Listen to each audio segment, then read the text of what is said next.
Hey guys, I just woke up and we're gonna talk. We're gonna talk about some things, okay? We're gonna talk about them. So I've made videos about hormones and the physical and emotional effects that they've had on me personally and what you can expect when you go on them. But I haven't made a video for somebody who's not even there yet, like somebody who is not on hormones because they either can't afford them, they don't want them, or maybe they're just not there yet because they're young and they're just like dealing with their doctor right now. They still have to go through the therapy, all that stuff. I just wanted to give some tips to people who want to dabble in their transness, but they're not on hormones yet. But I just want to say, right now, clear the air. If you're not on hormones, that does not mean you are any less trans than somebody who is on hormones. So there's so much that I could say about transitioning without hormones, but I'm going to focus on two things because to me, there are two really, really important things. The first one is expression in any and all forms, and that could be makeup, clothing, art, any type of self expression. Just start getting comfortable with yourself, experiment with things, find out what you like, try to find your style before you even go on hormones, before you even get to those far off places. If that's where you want to be, just start experimenting. You can start experimenting right now, and that might make you feel so much better about yourself. I know how frustrating the wait can be. Like, if you're somebody who wants hormones and you're currently waiting for them, either for your doctor or your therapy or whatever, that's hard. But there is so much that you can do right now to start feeling more comfortable in your own skin and to start experimenting and playing around with your style and the way that you want to be. And the second main one, which is something I think is so important because it's going to help your own mental health, is getting everybody else around you on board. And you can do that before you start any type of medication, before you do anything.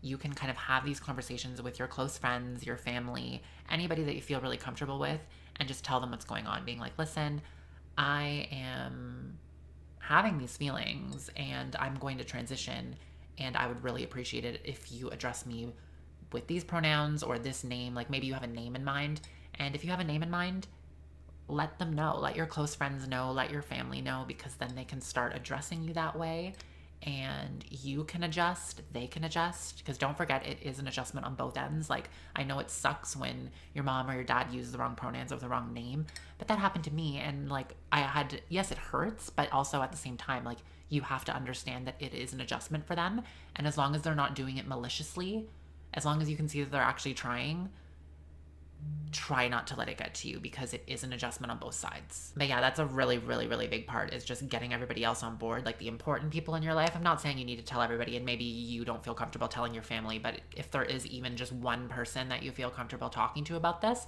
get them on board, because it's going to make you feel so much better when that person is addressing you the right way. Honestly, like the first time that people started calling me she, I was like, my God, this is amazing. Like, it felt so right, it felt so nice. So if you have a really close friend, even if they're just online, like even if it's just somebody on Tumblr or like a game that you play, if you talk to this person about that and then they start calling you your preferred pronoun, your preferred name, it's going to make a world of difference. And then when you finally get to where you want to be, if your end goal is getting on hormones and all that stuff, you're already going to be set. You're already going to be ready to go. And there's one more thing that I want to talk about, which I think is really important, especially for young people, and it is about hormones and all that stuff. I feel like young people think that they have to go through all of these hoops and they need to go through this entire process and like get hormones and get all these surgeries to be considered trans. And it's like, that is so harmful, and it's not true. You can be trans without having any surgeries. You can be trans without having hormones. Some people just can't afford surgeries. Like, I can't afford facial feminization surgery. I got a quote for it like last year, and it was like $35,000. Like, I can't just pull that out of my ass. So sometimes, whatever your situation is, sometimes you can't afford these things, and that does not make you any less trans than somebody that could afford that, somebody that did have that opportunity. I haven't had any cosmetic surgeries, but am I any less trans than somebody who has? No, of course not. And it's the same thing, like, am I any more trans than somebody who hasn't been on hormones just because I have been on hormones for 2 years? No.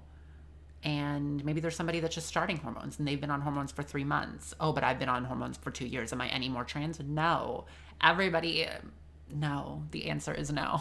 If you haven't started hormones, if you don't want them, if you can't afford them, express yourself. I think that's the key here. Expression is free. Expression does not require any paperwork. Just do whatever the hell you want.